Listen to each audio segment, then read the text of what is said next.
Namaskar and welcome. Myself Dhruvika Kanabar from Sri A.K. Doshi Mahila College, Jamnagar, presenting the lecture of Auditing and Corporate Governance.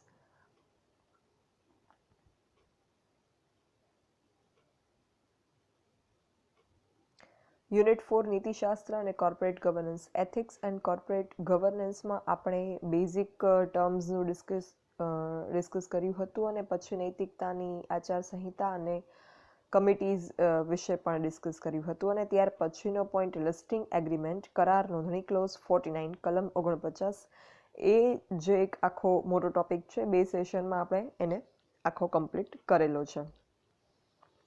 ત્યાર પછીનો જે આપણો topic છે એ છે rating agency વિશે. હવે રેટિંગ એજન્સી જે છે એમાં શાખ મૂલ્યાંકન સંસ્થાઓનો સમાવેશ થાય છે, ક્રેડિટ રેટિંગ ઇન્સ્ટિટ્યુશન્સનો. એમાં શાખ મૂલ્યાંકન કરનાર સંસ્થા જે છે એ કંપનીનું મૂલ્યાંકન કરે છે. લાઈક તમારું એજ્યુકેશનલ પરફોર્મન્સનું મૂલ્યાંકન જેવી રીતે યુનિવર્સિટી દ્વારા કરવામાં આવે છે. એ સિવાય સપોઝ કે આપણે ફિલ્મ કે પછી વેબ સિરીઝ કે ટીવી સિરિયલ્સના અગર મૂલ્યાંકનની વાત કરીએ, એન્ટરટેઇનમેન્ટ સેક્ટરની વાત કરું છું, તો IMDb જે છે એ આનું રેટિંગ આપે છે. તો એવી રીતે જે શાખ મૂલ્યાંકન સંસ્થાઓ છે એ પણ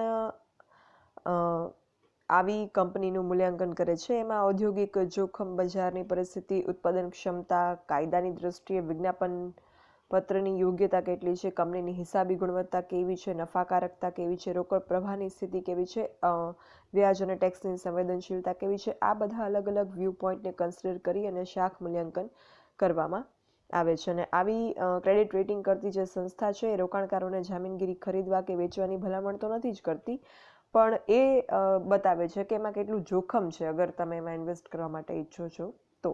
મતલબ માત્ર એનું જે વેલ્યુએશન રેટિંગ છે એ કરીને આપે છે. પછી ઇટ્સ અપ ટુ યુ કે ઇફ તમે ઇન્વેસ્ટ કરવા માંગો છો તો કરવું કે શું એ. આપણે ઓનલાઈન શોપિંગ કરતા હોઈએ એમાં પણ કેવી રીતે હોય, રેટિંગ્સ આપેલા હોય ને, out of 5, 4.3, 4.8, 3.5 something etcetera up to 5 rating આપેલા હોય. તો આપણે શું કરીએ, એના ઉપરથી એ આપણને રેટિંગનો મતલબ એવો નથી કે તમે ભલામણ નથી કે આ કરો, બટ તમે તમારું ડિસિઝન લઈ શકો એના માટેનું એક ઇઝ છે. એ સરળતાથી તમારું ડિસિઝન, તમે બાઇંગ ડિસિઝન લઈ શકો કે ઓકે આના રેટિંગ 4 અપ છે, મતલબ આઈ કેન બાય ઇટ.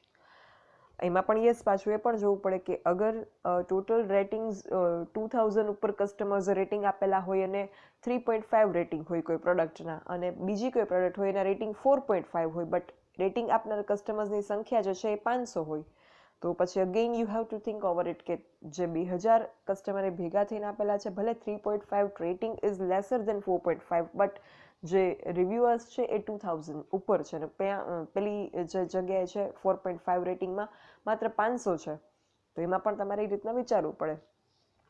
તો આવી જે શાખ મૂલ્યાંકન સંસ્થાઓ છે એનો ઉદ્ભવ અમેરિકામાંથી થયેલો અને પછી ઇન્ડિયામાં પણ બેંકોમાં શાખ પાત્રતા, ક્રેડિટ વર્ધીનેસ ડિસાઇડ કરવા માટે આવી રેટિંગ સંસ્થાઓ ભારતમાં શરૂ કરવામાં આવી. હવે આપણે આગળના સેમેસ્ટરનું સેમેસ્ટર 5નું જે આપણું FM સિલેબસ હતો એમાં ક્રિસિલ, ઇકરા આવી બધી રેટિંગ એજન્સીઝ વિશે ઓલરેડી ડિસ્કશન કરી લીધેલું છે. તમારી ટેક્સ્ટ બુકમાં, શ્રી જમનદાસ રેફરન્સ બુકમાં પેજ નંબર 172, 173 અને 174 આ 3 પેજ નંબર ઉપર રેટિંગ એજન્સીઝ વિશે આપેલું છે. કેર અને ક્રિસિલ વિશે અહીંયા આપેલું છે. આપણે ઓલરેડી એનું ડિસ્કશન કરી લીધેલું છે, સો હું એ ડિસ્કશન જે છે એ અત્યારે રિપીટ નથી કરતી. સો આઈ વિલ સજેસ્ટ યુ કે તમે પેજ નંબર 172, 3 એન્ડ 174 આ પેજ નંબર જે છે એક વખત વાંચી લેજો. એમાં રેટિંગ એજન્સીઝ વિશે આપેલું છે, જે આપણે FMમાં ઓલરેડી એક વખત ડિસ્કસ થઈ ગયું છે. હવે આપણે આ સેશનમાં ડિસ્કસ કરીશું ક્રેડિટ રેટિંગના લાભો, ફાયદાઓ. રેટિંગ એજન્સી શું કામ કરે છે, ઇન્ડિયામાં કઈ રેટિંગ એજન્સીઝ કાર્યરત છે એની વાત આપણે કરી અને તમારે વાંચવાનું છે એ પણ મેં તમને પેજ નંબર કહ્યા. હવે આ જે ક્રેડિટ રેટિંગની પ્રક્રિયા છે એનો શું ફાયદો છે અને કોને ફાયદો છે એની આપણે વાત કરીએ. તો વિવિધ કંપનીઓ હોય, નાણાકીય સંસ્થાઓ હોય કે એજન્સી હોય, એનું નાણાકીય એન્ટાઇટીના આધારે કોઈ એક ચોક્કસ એન્ટિટી દ્વારા જે છે રેટિંગ અહીંયા કરવામાં આવે છે. લાઈક કેર કે ક્રિસિલ છે, કોઈ પ્રકારની નાણાકીય સંસ્થાનું રેટિંગ કરે છે. તો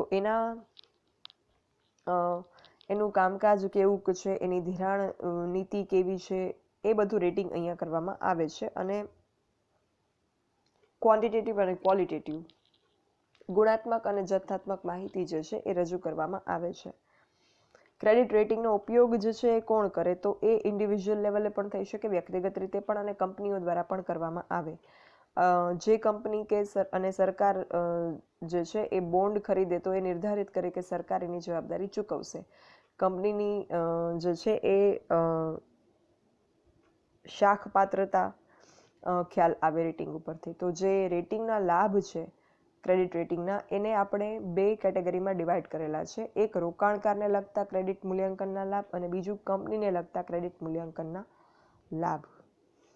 હવે જે રોકાણકાર છે કે પછી સંભવિત રોકાણકાર પણ અહીંયા કહી શકાય, ઇન્વેસ્ટર ઓર પ્રોસ્પેક્ટિવ ઇન્વેસ્ટર, કે જેણે હજુ ઇન્વેસ્ટ કર્યું નથી બટ પ્લાન કરી રહ્યા છે કોઈ ઇન્વેસ્ટર, તો એ સંભવિત રોકાણકાર. તો એના માટે ક્રેડિટ મૂલ્યાંકનના લાભ કેવા હોઈ શકે એની આપણે વાત કરીએ. યોગ્ય નિર્ણય લેવામાં મદદરૂપ. રોકાણકાર છે એ ક્રેડિટ રેટિંગની માહિતીના આધારે યોગ્ય સમયે યોગ્ય નિર્ણય લેવામાં મદદરૂપ થાય છે, જેથી રોકાણકારો યોગ્યતાપૂર્વક યોગ્ય કંપનીમાં રોકાણ કરી શકે. અગર ક્રેડિટ રેટિંગ સારું હશે તો રોકાણકારને ડિરેક્શન ક્લિયર થશે, ઇન્વેસ્ટિંગ ડિસિઝન લેવામાં મદદરૂપ થશે. અને એ જે છે એ ક્રેડિટ રેટિંગના મૂલ્યાંકન વધારે હોય તો એમાં રોકાણ કરવું યોગ્ય માનશે, અને મૂલ્યાંકન ઓછું હોય તો રોકાણ કરવું અયોગ્ય ગણાય, એ ડિસિઝન લઈ શકશે. એના પછી રેટિંગની સમીક્ષાના લાભ. ક્રેડિટ રેટિંગ જે છે એની સમીક્ષા કરવામાં આવે, મતલબ એને એનાલાઇઝ કરવામાં આવે. ક્રેડિટ રેટિંગમાં જેટલી પણ બાબતો શાખ પાત્રતાને લગતી હોય, ક્રેડિટ વર્ધીનેસ કંપનીની હોય, કંપનીમાં જોખમ કેટલું છે, કંપનીની રોકડ પ્રવાહ કેટલું છે, આવક કેટલી છે, કંપનીની ઔદ્યોગિક શાખ કેટલી છે, ટર્નઓવર કેટલું છે,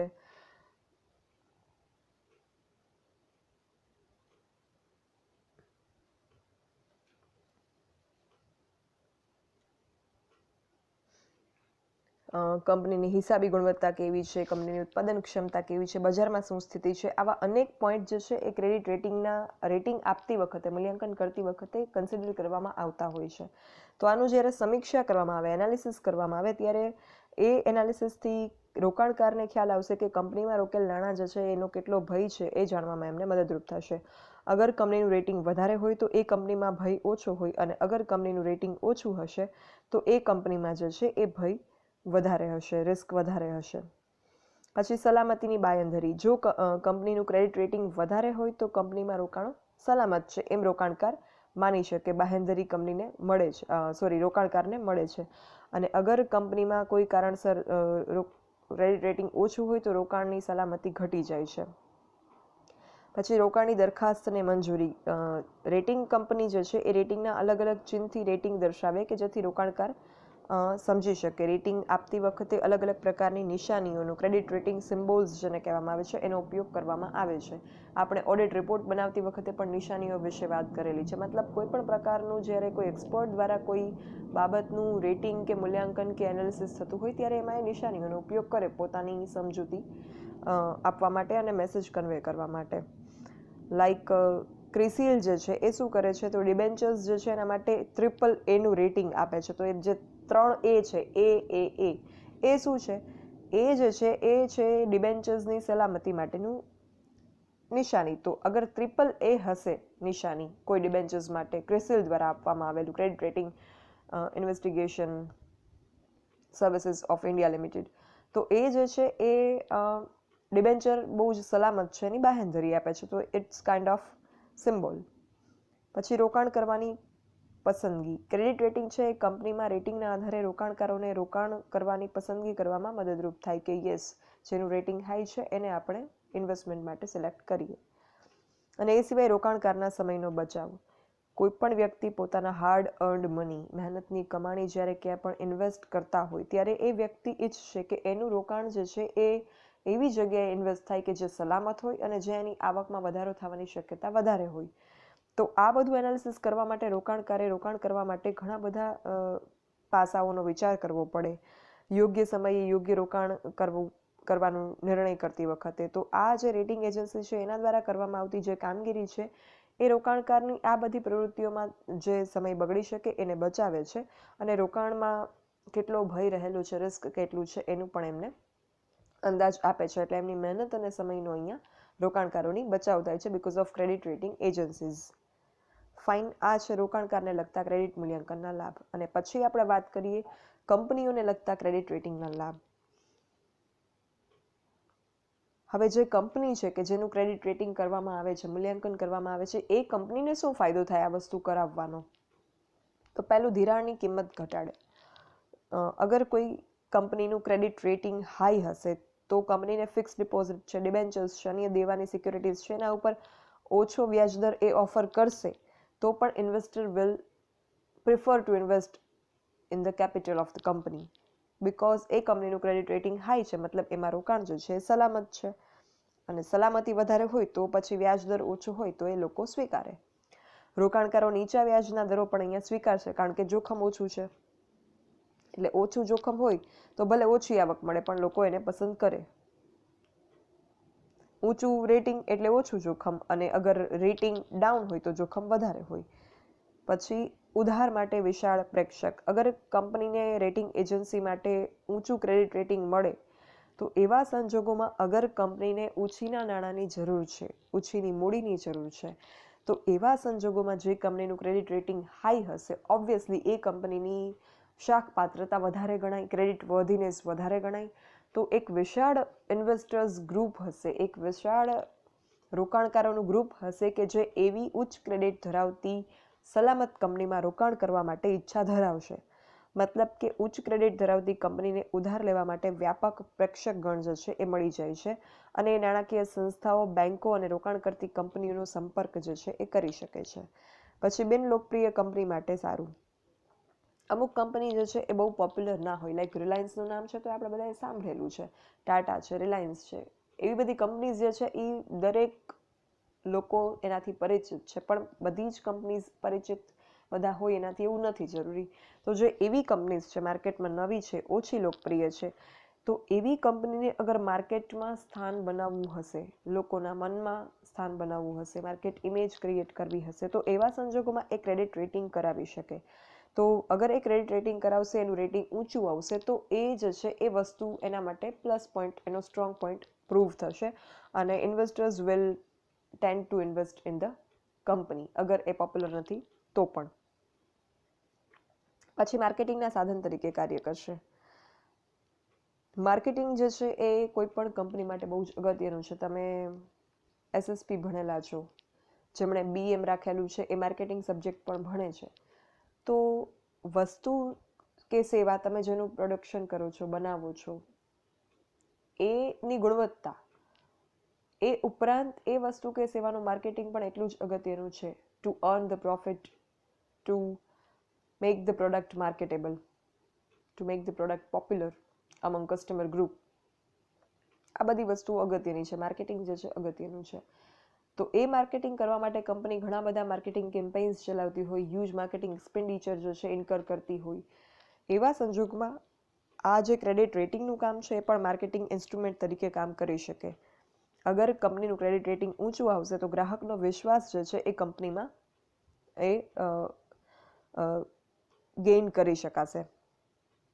અને ક્રેડિટ રેટિંગ જે છે માત્ર રોકાણકારો માટે જ કંપનીની એક સારી ઇમેજ ઊભી કરે છે, છાપ ઊભી કરે છે એવું નથી.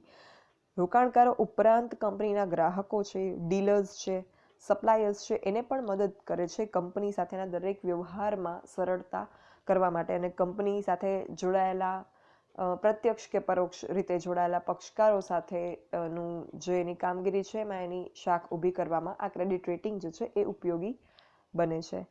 એ સિવાય વૃદ્ધિ અને વિસ્તરણમાં સહાય કરે છે. ક્રેડિટ રેટિંગ કંપની છે વૃદ્ધિ અને વિસ્તરણમાં સહાય કરે, કારણ કે અગર સારી ક્રેડિટ રેટિંગ હશે કંપનીની તો એ કંપનીને એક્સપાન્ડ થવું હશે, તો બ્રાન્ચીસ એની અલગ અલગ એનો જે છે એ બિઝનેસ વિસ્તારવો હશે, બ્રાન્ચીસ બનાવવી હશે તો એ વસ્તુમાં એને સરળતા પડશે અને નાણાં મેળવવામાં પણ એને જે છે એ સરળ પડશે. અને કોર્પોરેટ છબી સુધારે છે, કોર્પોરેટ ઇમેજ જે છે એ ઇમ્પ્રૂવ કરે છે. કંપનીનું સારું ક્રેડિટ રેટિંગ મતલબ કોર્પોરેટ વર્લ્ડમાં કંપનીની સારી ઇમેજ. એટલે આ ઇમેજને સુધારવામાં પણ ક્રેડિટ રેટિંગ જે છે એ ઉપયોગી નીવડે છે. રોકાણકારોના મનમાં વિશ્વાસ બનાવે છે અને કંપની મૂડી બજારમાં સારી કોર્પોરેટ છબી મેળવે છે. તમારું રેટિંગ થાય છે એક્ઝામિનેશન દ્વારા, તો એ એક્ઝામિનેશન કન્ડક્ટ થાય છે, તમારું રિઝલ્ટ આપવામાં આવે છે. એનાથી ફાયદો તમને પણ થાય છે અને ફાયદો જે છે એ અન્ય પક્ષકારોને પણ થાય છે. લાઈક તમને શું ફાયદો કે તમે ટેલેન્ટેડ છો, તમારો મેમરી પાવર સારો છે, તમે જે કામ કરો છો એ પરફેક્શનથી કરો છો, સારી રીતે કરો છો. એ વસ્તુનું કંઈક પ્રૂફ તો હોવું જોઈએ. પ્રૂફ ઘણા બધા હોય. Examination is not only the measurement of talent or intelligence of any student or person, but છતાં પણ કંઈક એવું હોવું જોઈએ કોમન મીડિયમ. તો એના દ્વારા ખબર પડે કે યસ, આ સ્ટુડન્ટ જે છે એ ભણવામાં સ્માર્ટ, બ્રાઇટ છે, મહેનતી છે. કોલેજનું રિઝલ્ટ સારું આવે તો સંસ્થાને ફાયદો થાય કે યસ, અહીંયા જે છે એ એજ્યુકેશન વર્ક સારી રીતે ચલાવવામાં આવે છે. તો kind of that. I hope કે તમે એ એક્ઝામ્પલની સાથે રિલેટ કરી અને આને અગર સમજશો, વાંચશો, તો it will be easier for you to understand the whole funda of this credit rating thing. હવે આ ક્રેડિટ રેટિંગના જે લાભની મેં તમને વાત કરી, આપણે ડિસ્કસ કર્યું આ પોઈન્ટ, એ લાભ તમારા સી જમનાદાસની રેફરન્સ બુકમાં આપેલા નથી. તો આ જે ઇમેજ છે, આ ઇમેજનો તમે સ્ક્રીનશોટ લઈ લો અને એને તમારી બુકમાં લખી લેજો કે જેથી તમને આ ક્વેશ્ચન જે છે પ્રિપેર કરવામાં સરળતા રહે. બિકોઝ તમારી સી જમનાદાસની રેફરન્સ બુકમાં તમને આ આન્સર મળશે નહીં. એટલા માટે અહીંયા મેં આ સ્ક્રીનશોટ જે છે એ તમે આનો લઈ લો, ઇમેજ મૂકેલી છે.